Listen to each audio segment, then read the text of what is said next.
Welcome to another In Wheel Time podcast. Welcome to the award-winning In Wheel Time car talk show. Just ahead, we talk to Mr. California, author, singer, songwriter, and car god, Jack Nerad.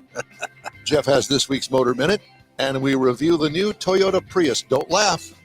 You're going to be interested to hear about what I got to say about the Toyota Prius in this segment of the In Wheel Time Car Talk Show. Howdy, along with Mike out of this world Mars over there in Neaterville, Texas. We always need more Jeff Zekin here in the beautiful Houston area. Our chief engineer, David Ainsley, is vacationing today. The UP of Michigan, where the current temperature is 55 degrees. Yeah. All of us are eating our hearts out. Hello, I'm Paul Armstrong. Glad that you could join us on this Saturday for our live broadcast. And it's been an interesting week, fun-filled week for me. How about you, Jeffrey? Yeah, pretty decent. Pretty good week. Well, I had, as I mentioned, I had the Toyota Prius.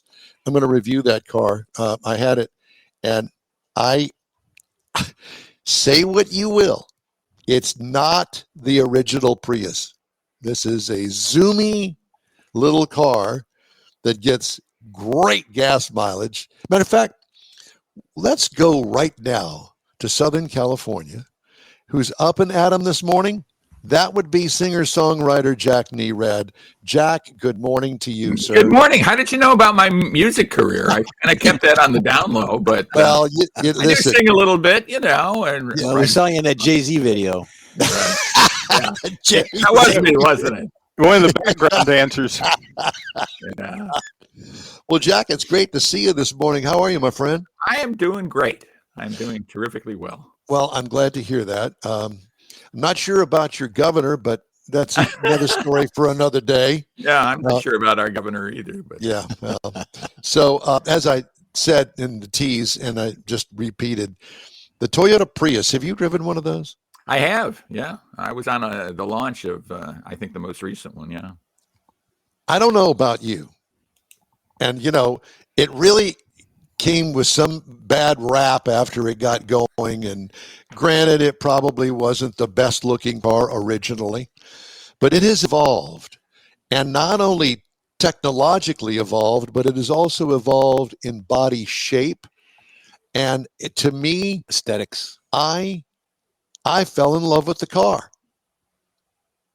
There's good reason to do that. Absolutely. I think what a lot of people don't realize is how good hybrids are these days to drive. I mean, how fun they are to drive. And, you know, that little electric amount of electric torque just adds a lot. I think it's really, they're really terrific. And I think that a lot of it has to be as a salute to Toyota for their technology, because basically that technology is across the board now. Yeah. Yeah. And so. Yeah. I mean, you see that in Camry, for example. I mean, you can't get a Camry that isn't a hybrid these days. So there's a lot to like about that. So what's going on with you? Well, we're trying to sort out what's going to happen now, now that the federal tax credits for EVs are gone. You know, there's much gnashing of teeth in some channels over that. So we're going to see whether sales of EVs crater or not. I think that's the big issue for October. We'll see what happens there. I mean, some manufacturers are trying to mitigate against that. Yes, and the suppliers, they're going crazy. Some of them are going out of business. I'm still shocked and surprised about the Fram Automotive Supply, the major company, but I think that there's some shenanigans going on there that put them in this predicament. What do you think? There could well be because, you know, that's a brand that those of us who work on our cars and have worked on our cars for a long time, you know, just top front and center, right? I mean, this is a brand that we all know about. So it's hard to imagine how that could have been frittered away, but who knows? Fram and windshield wipers, the two things that you've got on your car that you change out all the time. Right. How does a company go bankrupt like that? I just don't understand it. But it certainly has sent shivers throughout the automotive industry because, you know, new cars come with wiper blades and oil filters, and they don't just make the Fram brand, as you well know. They've got their generics and specialty brands that they make for, NADA and all of the other people out there that sell car parts. Absolutely. Absolutely. Yeah. I mean, it's a giant supplier, and the supplier base for the auto industry employs so many people in the United States, maybe as many as the car manufacturers themselves. So it's a big deal. Well, back to the actual EV stuff. I know that a lot of the manufacturers have pulled way back. Matter of fact, I'm going to do a story later on about the EVs that they had planned, but now they're saying, no, we're not going to do that. Or they've put them off for at least a couple of years. Battery plants that were planned or in the process of being built, they've stopped all of that. And, Jack, my take on, and I want you to give me your take on it. With the EVs, I've said all along, why does an EV have to have the government's help? Okay, comes a point where you say they need to compete against the rest of the cars in the market. Don't you agree? I totally agree. Totally agree. You have to take the training wheels off at some point. I think we were, 15 years into something like that into subsidies for these things. And basically, I've had some industry insiders talk about this, and essentially it was a $7,500 subsidy for each car manufacturer for each car sold, right? I mean, that's really what happened.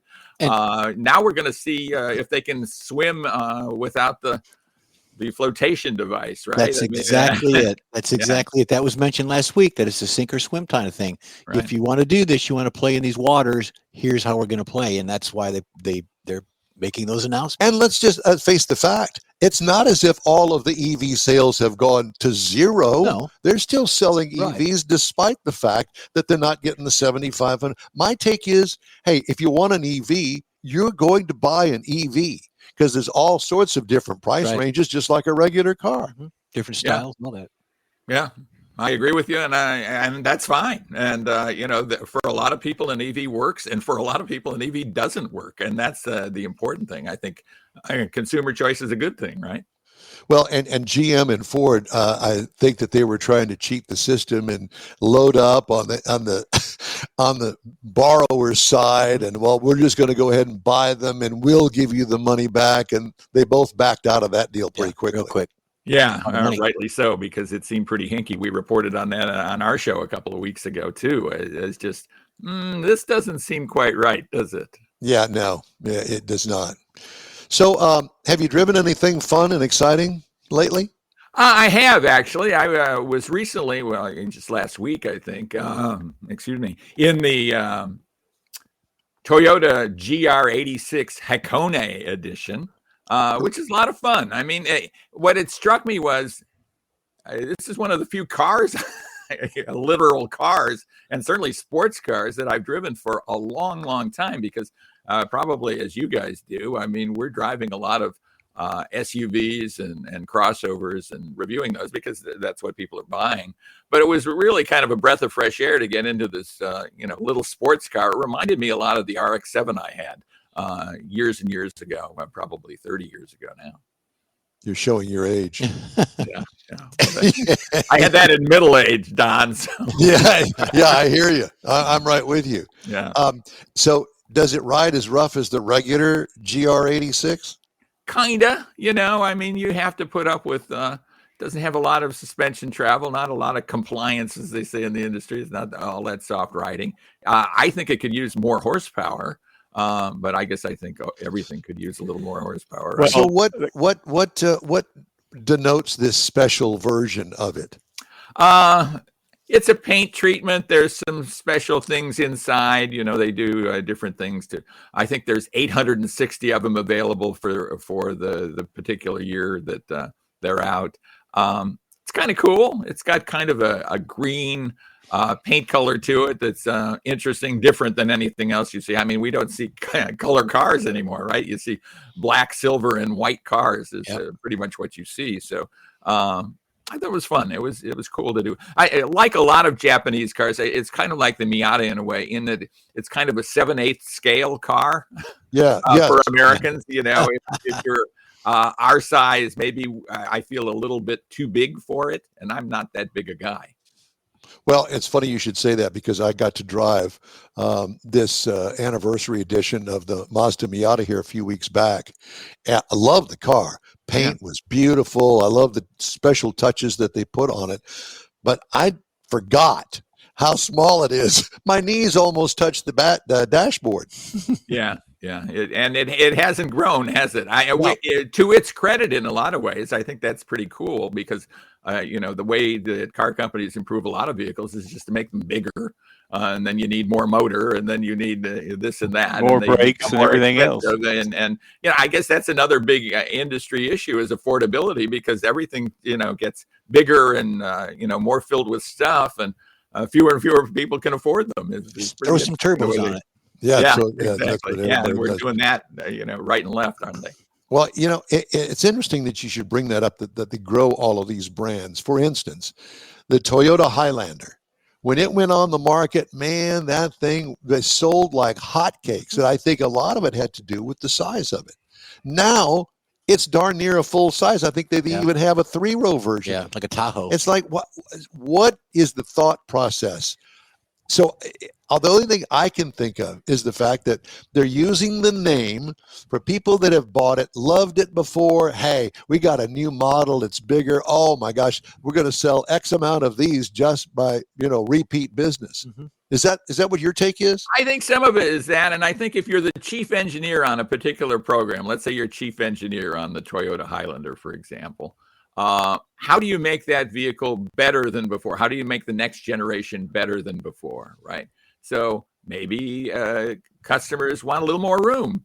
Maybe they want a 3rd row that's usable. Maybe they want a little more horsepower. Maybe they want more safety equipment than before. And even if they don't, that seems like the way you would, quote unquote, improve it, right? I think one of the geniuses of the Volkswagen Beetle was it didn't change very much for like 30 years, right? Exactly. And they figured out how to build them, and anybody could pretty much fix them. By the side of the road, you could fix them. Oftentimes, I ended up doing that myself a few times. If you've got a vehicle that works and people are buying it, why would you want to tinker with it? Sure, there's probably some things aesthetically, maybe a fender tweak here, a grill tweak there, but if it's working, why do that? Yeah. Well, like you were talking about the Volkswagen, it's the same principle. They modified or they improved the mechanics. The engine got a little bit bigger, got a little more horsepower over the years. They got to change their heating system for the passengers. There's a lot of ways, like just said, to improve it without necessarily making it bigger. Yeah. Well, I guess there's many schools of thought on that. And Jack, you're probably more in the know on this. I would imagine because there's so much money involved in not only designing and building a brand new vehicle, but there is also a huge take on whether or not it's going to be successful in the marketplace. Why would you not have a focus group? It seems to me that they do they not? Yeah, they do, but it's interesting. I worked within car companies for a long time, about 10, 15 years. I worked for car companies, or I worked for suppliers to car companies. When I left my journalist career for a while, thank heavens I'm back in it, because this is what I love to do. But what you find out there is there's a lot of things. Maybe they want consumers to kind of endorse their own opinions about stuff. So maybe the focus groups aren't as straight up in terms of what they're saying yes or no to than you might think. I think there's a lot of manipulation that goes on. You would think that they would want just give me the real opinion, your real opinions, right? But right. I think that information gets stacked a little bit. It's like a survey. You can set it up to get the answers you want, not necessarily the answers you're looking for. Yes, absolutely, Mike. And that was one of the things back in my radio days. I guess there's still radio days, but back in the day of radio, they did, especially the very successful radio stations, they did focus groups focused on the actual music. Mm-hmm. And they would play a snippet of a song. Do you recognize the song? Mm-hmm. Do you like the song? What do you know about the song? And that kind of guided them for the next 3, 4, 5 months until the next focus group as to what songs they were going to play and what direction they were going to go in. Do they play the latest releases? Are they really more successful with some of the oldies out there? How old? That sort of thing. And the focus groups were part of the process of being a successful radio station. And I would like to think that the auto companies are doing the same thing. Do they actually look at some of these influencers, Jack? Yeah, they do. And, I've been on both sides of focus groups. I've been a participant in focus groups, and sometimes they'll have journalist panel focus groups as well as, and that's a really bad thing for product planners, actually, because auto journalists often want the wrong things. They were things that consumers don't want. They want cars that handle real sharp, but don't ride all that well. They always want more horsepower. They want things that the typical consumer doesn't find useful. So you have that going on. But I think they listen to focus groups to an extent. I think the really smart companies listen better, pay more attention. I think Toyota is an example of that versus, some of the other companies that maybe go astray a bit. Well, can I just go ahead and play that card, if I may? Would somebody please make it easy to turn off the lane keeping assist? I hate fighting the car. Right. Well, I'm pretty close to the JD Power folks. I worked there long ago, and I still, follow them very closely. And that's one of the biggest bugaboos of people. I mean, people find that so dissatisfying. Lane keeping, it's just, again, it fights you, right? I mean, there are times when you want to cross that white line, right? Exactly. Really good reasons to do that. I've got mine turned off. Yeah. So the other thing that I wanted to talk to you about, if we can stray just a moment, is Only One Thing Stays the Same, a new book by Jack Nerad. There you go. Well, that's very nice of you to talk about that. It's my second crime novel. It's going quite well. It's I think an interesting story. It's about a blue collar worker who kind of gets involved with two women, and they end up kind of confounding him and being smarter than he is, which isn't so surprising, is it? No, we've all run into women who are smarter than us, right? But there's some interesting crime involved, and this and that. I think there's a lot of surprises. I've solved it. The crime is he got two women. That's the crime. That's one of the crimes. Yeah. One of the next book. Right there. Exactly. Well, so have you had your books translated into the spoken word? I'm thinking about doing that, and I'd like to voice them myself. There's a situation now where AI can do it, and I've heard some kind of AI renditions of books, and they're pretty good. But you're a voice guy, Don. You know that the inflection you put on it is maybe better than a machine would. I hope that's the case. There is one guy that is used too much, and you hear him all the time, and it's AI generated. And hey, look, good for that. I'm glad that exists. But if you really want a human touch to it, you hire a human voice. Yeah, absolutely. And I've had an agent for years and years and years, and I've been fairly successful at doing voiceovers in this industry here in Houston in particular. And I have some very good friends that are very good at what they do. A very close friend of mine, as a matter of fact, does all of the Comic-Con stuff, the anime from Japan, and he does all the translations. Listen, he goes to these conventions, they fly him there, they put him up, they pay him great money to make personal appearances. I'm going, Lord Death, you've got to be kidding me. That's one of his characters. There you go. Yeah, and he started off as a voice guy. He wasn't in radio originally, but he was a voice actor. So great guy. There's good money to be made if you can get the work. Yeah. Well, Jack, it's always great to talk to you. What are you going to be working on here in the next month? I've got another book that I'm working on, a nonfiction. That I'm working on, so that's one of the things. And of course, we do the radio show each week, and the associated associated YouTube channel and all of that stuff. So that keeps me fairly busy. And I'm writing vehicle reviews still for jdpower.com. So I'm a busy guy. Yeah, you are. And I hope the price of gas stays down for you out there. Yeah, well, it's under $5, so we're celebrating out here. Yeah. Yeah, way to go. Jack, it's always a pleasure to talk to you, my friend. We love you to death, and let's talk next month. I love that. Always great to talk to you guys. I hope you have a wonderful day today.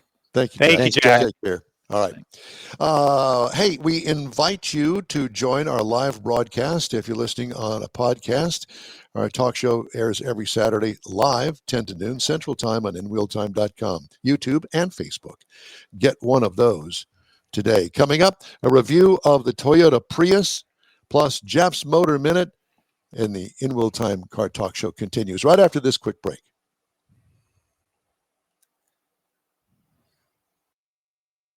You've waited all summer, and it's finally here. The Tailpipes and Tacos Fall 25 Cruise-In Car Show. It's been a while, but the popular Tailpipes and Tacos Cruise-In returns to the Lupi Tortilla Tex-Mex in Katy, Saturday, October 18th. Make any donation to Shirley's Kids and get a free breakfast taco. There'll be mimosas and Bloody Marys, too. Get to the best cruise-in of the year. Tailpipes and Tacos Car Show, Saturday, October 18th, 8 to 11 a.m. Cruise in, make a donation of any amount, and grab a free Lupi Tortilla breakfast taco. Tailpipes and Tacos only happens at the Lupi Tortilla Tex-Mex in Katy, 703 West Grand Parkway at Kingsland Boulevard, just south of the Katy Freeway. Join the car camaraderie, and your car will automatically compete for one of 3 chili pepper trophies at no charge. Fall is here, and what better way to celebrate than with a free taco at Tailpipes and Tacos Cruise-In Car Show, Saturday, October 18th, 8 to 11 a.m. It's the cruise-in you won't want to miss. Lupi Tortillas, Tailpipes and Tacos in Katy.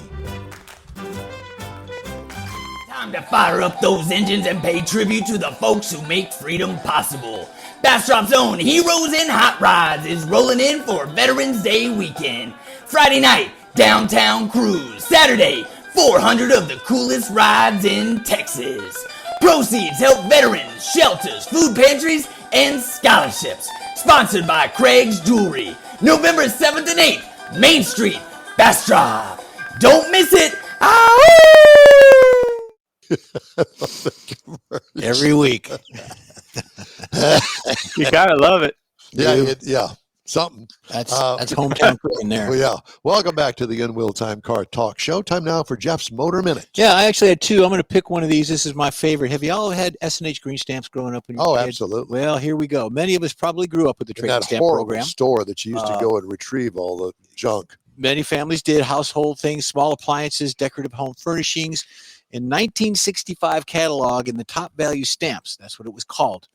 In this catalog, you could exchange full stamp books for Ford automobiles and small motorbikes. The Ford Falcon was 771 books. The Econoline wagon was 807 books, and the Mustang was 718 books. The Fairlane Coupe was 766. So Sperry Hutchinson began the stamps for U.S. retailers in 1896, and it went all the way through. It had a heyday in 63, and they actually kind of dropped it around 1980, a little bit earlier. But you would pay $2.45. In today's money, it was $25, a little over, for a book. Now, the stamps were issued in denominations of 1, 10, 50 points, perforated with a gum reverse side. Shoppers accumulated the stamps. Now, the books contained 24 pages. Mike, get a pencil and your calculator. Get ready for this. I got it. The book contained 24 pages, filling the page requirement of 50 points. So each book contained 1,200 points. Shoppers could exchange the filled books for premiums, including housewares, like we said, local green stamps, store catalogs, and things of that nature. Now, in order to buy a Ford Falcon for 771 book, the Falcon was a 105 horsepower engine, 3-speed manual transmission, all vinyl interior. A stripper. Full width 3-passenger seats, oh boy, and foam padded cushions, heater, defroster, 2-spoke steering wheel, and so on. And it had a twice-a-year maintenance program from Ford, if it was not recalled. Falcon Deluxe Club Wagon, 807 books, 105 horsepower, synchro smooth 3-speed transmission, all vinyl interior, 3-spoke deep dish steering wheel, front seat belts, heaters, and defroster. So you could actually go to your S&H green stamps, and if you had enough books, you could buy a car. Order a car. Because I don't think they kept them in stock. No, but they would deliver it to you. That was part of the deal, and they got pictures. And Man, you'd have to have a couple of wagons to haul that many books. Yeah, and it's a lot of money. I broke it for $1,200. That's a lot of saliva, too. It's about $95,000 worth of purchases you would have to do to buy a car back in the day. Well, but remember, they gave the stamps away at the grocery store, Right. at least for us. Well, they did. You had to have a certain plateau to get a 5 or 10 cent Correct. stamp or something. Yeah. That was given. Yeah. But to do that, if you added them all up in today's money, is about 95 grand. We had big bonus stamps. Yeah. They went from S&H to big bonus at You the can still wine taste the store. glue on the back of it. Time now for this hour's car review. Had a chance to drive the 2025 Toyota Prius. Don't laugh, listen to this. Final assembly location, Toyota Aichi, Japan. Available trim levels, SE, XSE, and Premium. I had the Premium. This is a plug-in hybrid sedan. Seats 5 people. It's small. Exterior changes from last model year. It was all new. This is a new trim name for 2025. It was all new in 2023. Exterior features. The most aerodynamic car in everyday models. I think that this thing is sleek. The windshield is sloped just like the front hood all the way down to the pavement. Attractive, skinny headlights with small grille opening at the lower end of the front end. Slick, big wheels. Hatchback is sleek with attractive lighting. What I liked, its attractiveness. It's not just a hybrid model anymore. This is probably one of the most attractive sedans. I'd buy it. Interior highlights. Unique 2-cluster dash design with a big infotainment screen in the middle. Sleek, comfortable seating up front. Leg and headroom is limited in the back. Drive mode controls on the center console. HVAC controls on the lower dash is well placed, and the controls are easy to use. Trunk room is limited due to its fastback design. What I liked, the convenient controls. What could use improvement? Well, the instrument cluster in front of the driver is a little bit too far away from the driver, in my opinion, and sometimes it was blocked by the steering wheel. It comes with a 2-liter gasoline 4-cylinder engine with 220 horsepower combined. That's a ton of horsepower, friends, for this little car. Torque, tons. Transmission, CVT automatic. And here is where you hit home runs. Combined gas mileage with gas and electric together is 114 miles per gallon electric. I got 43.7 miles per gallon over 460.6 miles. What I liked, plenty of gasoline-only power. I did not plug it in. If you want to plug it in, you can probably get about 40 miles of range with nothing but the battery. Wow. What could use improvement? Nothing. Stick with it. This is a good deal. What I liked about it, the smooth ride. What could use improvement? Nothing. Pricing? Base trim price, $40,070. Price as tested with a few options, $44,324. The base model price, all the engines are the same gas mileage. The base model price is $33,375. Wow. Competitors, there really isn't any, but here's some that are close. Kia Niro plug-in, $34,490. Hyundai Tucson plug-in, $39,730. These are starting prices. And the Honda Civic Hybrid, $28,750. And that's my review of the 2025 Toyota Prius. Next week, we're going to review the brand new Toyota 4Runner, and we hope that you'll tune in for that next week. Same bat channel, same bat price. Yep. All right. Coming up, our next segment, lots of stuff, including a special guest, somebody that likes statistics. You're going to love this. We invite you to stay tuned here on the In Wheel Time Car Talk Show. Back after this. You own a car you love. Well, why not let Gulf Coast Auto Shield protect it? Houstonian John Gray invites you to his state-of-the-art facility to introduce you to his specialist team of auto enthusiasts. We promise you'll be impressed. Whether you're looking to massage your original paint to a like-new appearance, apply a ceramic coating, install a paint protection film, nano-ceramic window tint, or new windshield protection called ExoShield, Gulf Coast Auto Shield is where Houston's car people go. Curbed your wheels? Instead of buying new, why not have them repaired? How about a professionally installed radar detector? Gulf Coast Auto Shield does that too. Get a peek inside the shop and look at the services offered by getting online and heading to gcautoshield.com. Better yet, stop by their facility at 11275 South Sam Houston Tollway, just south of the Southwest Freeway, and get a personal tour. Gulf Coast Auto Shield is your place to go for all things exterior. Call them today, 832-930-5655 or gcautoshield.com. Rev up your engines. It's time to roll back in style at the Back to the Past Car Show. Join the Spring Branch Senior High School Foundation Saturday, October 18th at Cornerstone Academy, 9016 Westview Drive in Houston. Classic cars, trucks, and motorcycles, family fun, food, music, and memories. There's something for everyone. Proceeds benefit local students and programs. Don't miss the shine, the chrome, and the nostalgia. 10 to 2, Saturday, October 18th, Back to the Past Car Show. SpringbranchBears.com/car show for more information. In real time will be there too. That's it for this podcast episode of the In Wheel Time Car Show. I'm Don Armstrong, inviting you to join us for our live show every Saturday morning on Facebook, YouTube, Twitch, and our InWheelTime.com website. Podcasts are available on Apple Podcasts, Spotify, Stitcher, iHeart Podcast, Podcast Addict, TuneIn, Pandora, and Amazon Music. Keep listening, and we'll see you soon.